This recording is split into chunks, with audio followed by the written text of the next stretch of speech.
কর্মজীবী নারীদের মাসিককালীন বা ঋতুকালীন একদিনের ছুটির জন্য এটা ঐচ্ছিক থাকবে। উক্ত এলাকায় আপনি জানেন যে প্রচুর চাঁদাবাজ এবং মাদকাসক্ত ব্যক্তি রয়ে গেছে।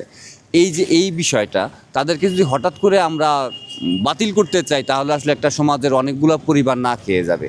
এজন্য এদের জন্য আলাদা করে কর্মসংস্থানের ব্যবস্থার জন্য আমি প্রশিক্ষণের পরিকল্পনা করেছি। আমি এবার ঢাকা 12 আসন থেকে যে দলের প্রতীক নিয়ে নির্বাচন করছি সেটা হলো জনতার দল।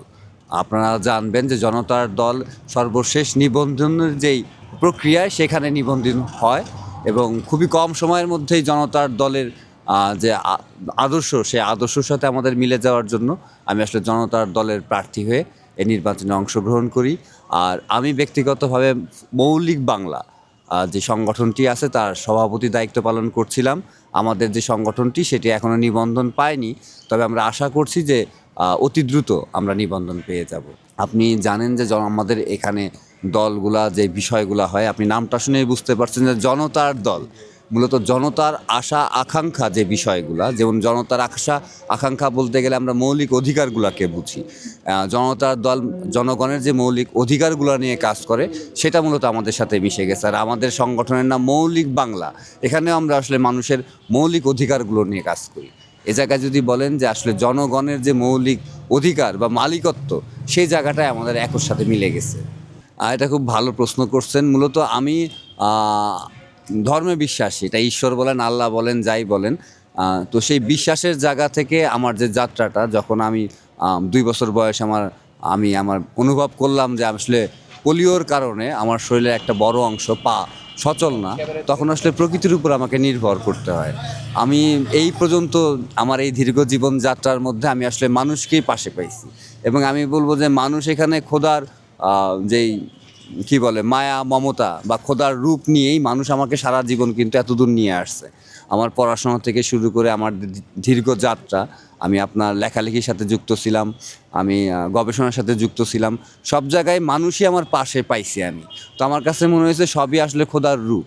তো এই সময়টা যখন আসলে আমরা দেখতে পাচ্ছি যে নির্বাচন একটা কর্পোরেট বা ধনী লোকের এক ধরনের মালিকানার ব্যবস্থা, যে তারা আমাদের মালিক হয়ে উঠতে চাচ্ছে, তখন আমার কাছে মনে হয়েছে যে খোদার হুকুমেই যে মানুষকে সত্যটা জানানো দরকার যে জনগণ মানে আসলে দেশের মালিক, আর রাষ্ট্র কাঠামো যেটা রয়ে গেছে সেই রাষ্ট্র কাঠামো নির্ধারণ করবে জনগণই। তো জনগণ, আপনি এবারও নির্বাচনে দেখবেন যে সবাই ভোট দিতে বলতেছে, কিন্তু কারোর কোনো প্রতিশ্রুতি নাই, ইশতেহার নেই, স্থান বেস কোনো ইশতেহার নেই। তো জনগণের তার মালিকানা যে পেতে পারে, ফিরিয়ে দেওয়া যে যাইতে পারে, এইটা মানুষকে জানানোর জন্যই আমার এখানে আসা। আর আরেকটা যদি বলেন দুঃসাহস, আমি বিশ্বাস করি যে জনগণের মধ্যে 10% মানুষের এই সাহসটা আছে, আর যাদের নাই তাদেরকে আসলে উৎসাহিত করার জন্য আমার নামা, যে দেশটা আপনার, আপনি আপনার দেশের দায়িত্ব বুঝে নিন। বারবার আমরা যাদের অর্থ আছে, বিত্ত আছে, তাদের হাতে যেন দেখেন, জনতার দল একটি রাজনৈতিক সংগঠন। জনতার দলের যে ইশতেহারটি সেটা কিন্তু আপনার সমগ্র বাংলাদেশ নির্ভর। আর আপনি বুঝতেই পারতেছেন যে জনতার দল যেটা চায় যে একটা আত্মনির্ভরশীল কর্মসংস্থান জাতি তৈরি করতে। আর এখানে আমার যে ইশতেহারটি, এটি শুধুমাত্র ঢাকা 12 কেন্দ্রিক। তো জনতার দলের ইশতেহারকে মানে সাথে রেখেই আমার ঢাকা 12 আসনের জন্য আলাদা ইশতেহার আছে এবং এই ইশতেহারটিকে আমি 2 ভাগে ভাগ করছি। একটা ইশতেহার যারা আসলে এখানে ভোটার, এখানে আপনার 3,33,320 জন ভোটার ছিলেন, এবার কিছু ভোটার কমে গেছেন। এই যে ভোটার যারা আছেন এখানে, আপনি জানেন যে আমরা যে এলাকাটিতে আছি এটি একটি শিল্প এলাকা বলে পরিচিত, কিন্তু এই শিল্প এলাকাটিকে এখন কর্পোরেট এলাকা করা হবে। তো আমার যে আপনার ইশতেহারে যেটি আছে, যেটিকে আমি আবাসিক এলাকা করব এবং এই ভোটারদের মধ্যে যাদের আবাস নেই বা বাসা নেই তাদেরকে আমি এখানে প্রকল্পের মধ্য দিয়ে তাদের ফ্ল্যাট ব্যবস্থা করব। এবং আরেকটি বিষয় রয়ে গেছে যে এই ভোটারদের মধ্যে যাদের কর্মসংস্থান নেই তাদের প্রশিক্ষণের মধ্য দিয়ে, আপনি জানেন যে অত্র এলাকায় প্রচুর সরকারি, বেসরকারি এবং কর্পোরেট অফিস রয়ে গেছে। যদি আমরা ঠিক জায়গায় নেটওয়ার্কিংটা করতে পারি তাহলে আমরা কর্মসংস্থান করতে পারবো। আর এখানে সারা বাংলাদেশের যারা ভোটার আছে, 12 আসনের ভোটার না, তাদের জন্য আমার বিশেষ কিছু আপনার আলাদা ইশতেহার আছে। তার মধ্যে আমি 2টি ইশতেহারকে বেশ সামনে আনতে চাই। যেমন আপনি জানেন যে আমাদের এখানে মসজিদ মন্দির রয়েছে প্রচুর। আমরা এখানে, আপনি জানেন যে আমাদের দেশে ইসলাম নিয়ে একটা বড় রাজনীতির মঞ্চও রয়ে গেছে, কিন্তু আমরা আমাদের মসজিদগুলো কিন্তু 24 ঘন্টা খোলা রাখতে পারতেছি না। মানে মসজিদকে আমাদের নিরাপত্তা দিতে হচ্ছে, তার সাধারণ মানুষের কাছ থেকে আমরা মসজিদকে বেশি গুরুত্ব বা দামি সম্পদ মসজিদে রেখে দিচ্ছি। তো আমি নির্বাচনে যদি বিজয়ী হই তবে 12 আসনের কোনো মসজিদ মন্দির বন্ধ থাকবে না, তালা মারা হবে না, 24 ঘন্টা মসজিদ মন্দির খোলা থাকবে ইনশাল্লাহ।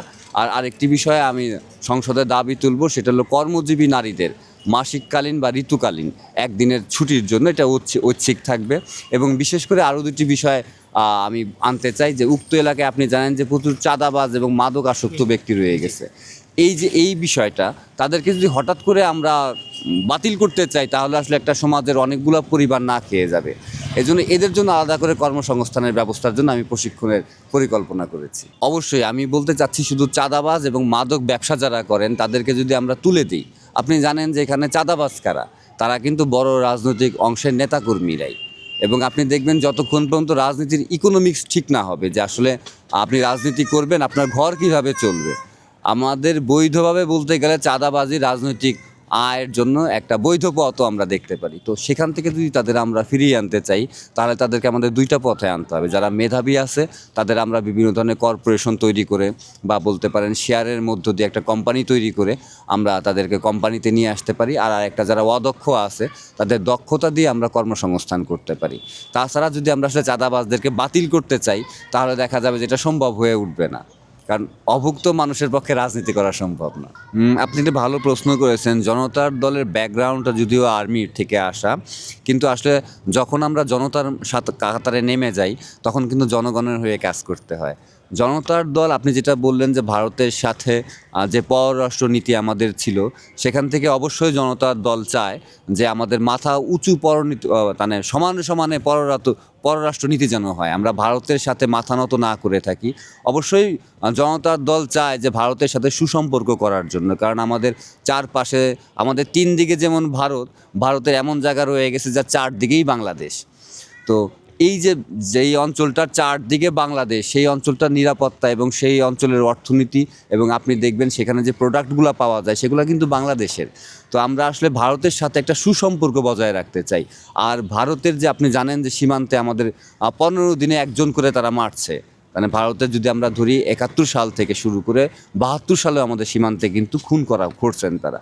তো এই জায়গাটায় আমরা চাই, জনতার দল চায় যে বাংলাদেশ একটা আত্মমর্যাদা সম্পূর্ণ দেশ হিসাবে মাথা তুলে দাঁড়াবে, এবং ভারত তার পররাষ্ট্রনীতিতে অন্যান্য দেশকে যেভাবে সম্মানের সাথে দেখে আমাদেরও সেভাবে দেখবে, সেটি জনতা দলের পরিকল্পনায় রয়েছে। দেখেন, একটি দল যখন নিবন্ধন হয়, আপনারা জানেন যে জনতার দল খুব রিসেন্টলি নিবন্ধিত হয়েছে।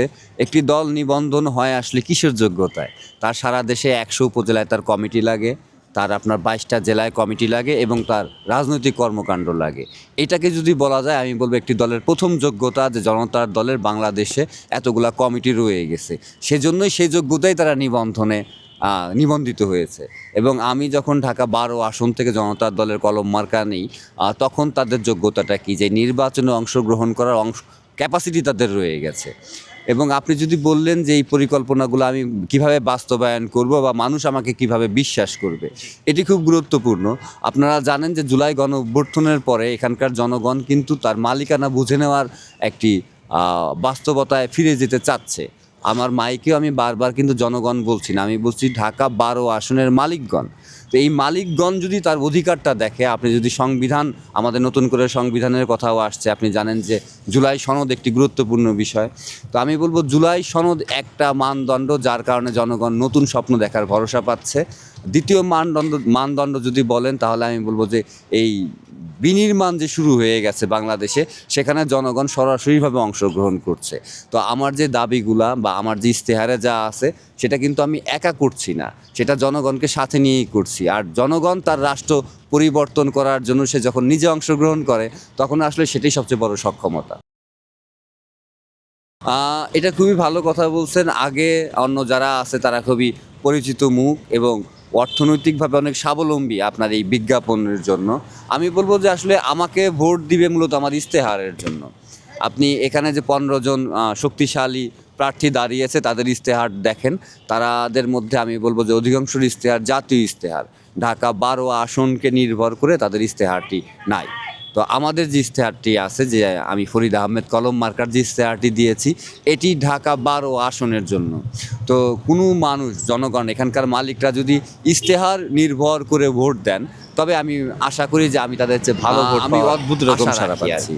কারণ আমি, জনগণ যখন দেখছে যে আমি একা মানুষ, তার মধ্যে একটা এই গাড়ি নিয়ে যাচ্ছি, এবং আমার সহযোদ্ধা যারা, তারা কেউই, আর সবাই আমার সহযোদ্ধা বলতে গেলে, এখানে টাকা দিয়ে ভাড়া করার মতো কেউ নাই। তো আমরা যখন যাচ্ছি একটা অঞ্চলে, মানুষ যখন আমাদের দেখছে, তখন তারা তাদের পুত্রসুলভ এক ধরনের স্নেহ আমাদের করছে। যারা বুঝতে পারছে যে এই যে আপনার কি বলবো আমি, যে এখানে ফেস্টুন ব্যানারে যে সিলসিলা এক ধরনের চোখে মুখে অন্ধকার করে দেওয়া, সেই জায়গার থেকে যখন আমি স্পষ্ট তার মালিকানা নিয়ে কথা বলছি, তখন সে তার আপনত্ব দিয়ে আমাকে দেখছে, সে তাদের একজন আমাকে মনে করছে। এইটা আমি বলবো যে এটা আমার সবচেয়ে বড় পাওয়া, এবং এটাই এই নির্বাচনে আমার সবচেয়ে বড় শক্তি। আমি আপনাদের এই নিউজের মধ্য দিয়ে ঢাকা 12 আসনের যারা আছেন মালিকগণ, তাদের দৃষ্টি আকর্ষণ করছি, আপনারা যারা নির্বাচনের প্রার্থী হয়ে দাঁড়িয়েছে, তাদের অতীত আপনারা একটু পর্যবেক্ষণ করবেন এবং ইশতেহারটা সেটা আপনারা পড়বেন। এবং আমি আপনাদের প্রতি অনুরোধ রাখবো, আপনারা একজন এমপির কাছে যে আপনাদের দাবিগুলা, সেগুলো আপনারা কথা বলুন, শুধু আমাকে না, আপনারা যারা যারা এখানে প্রার্থী হয়ে দাঁড়িয়েছে, সবাইকে আপনারা সামনাসামনি আসলে প্রশ্ন করুন যে তারা আসলে আপনার এলাকার জন্য, আপনার জীবনের জন্য, আপনার ভবিষ্যৎ সন্তানের জন্য সে কী করতে পারবে। সেই জায়গার থেকে আমার ইশতেহারটিও আপনারা পড়ুন, জানুন, এবং কলম মার্কায় ভোট দিন। ধন্যবাদ সবাই।